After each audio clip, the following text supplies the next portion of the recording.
Have you ever wondered why we feel anxiety? Well, anxiety at the physical sense is our natural fear response that occurs when we are confronted with danger. When we have an anxiety disorder, it's like having an overactive alarm system that responds to danger more often than it needs to. So having an anxiety disorder is like having an unhelpful, oversensitive alarm system. When it comes to anxiety, we're typically describing a physical response.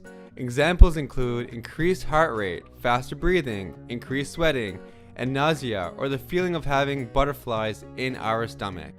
These are all examples of our natural fear response in action, which are very useful in the face of truly dangerous situations. For example, if you came across a wild animal, these physical reactions would be helpful because they allow what we call the fight, flight, freeze response. If you need to run from a wild animal or fight it off, the increased heart rate and faster breathing allows you to run faster. The increased sweating means your body won't overheat. And stopping the digestion of food allows your body to reserve its energy for getting away.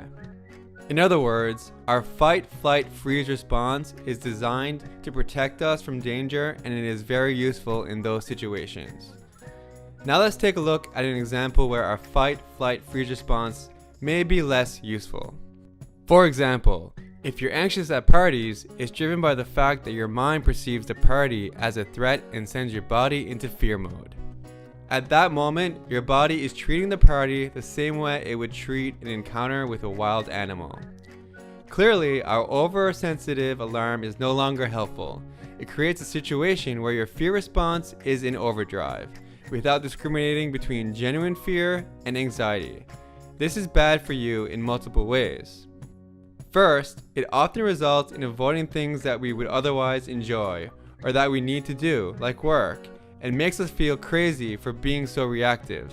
Second, it's not physically good for your body. The fear response releases the cortisol hormone, and having too much of it in your body for too long can cause long-term damage. For example, increased risk of heart disease. Each person who experiences anxiety does so in their own way. Not everyone is anxious about the same things, nor do they necessarily feel the anxiety in their body in the same way. Now that we have a better idea of what anxiety is, we're ready to learn how cognitive behavioral therapy can teach us to turn down the sensitivity of our overactive alarm system.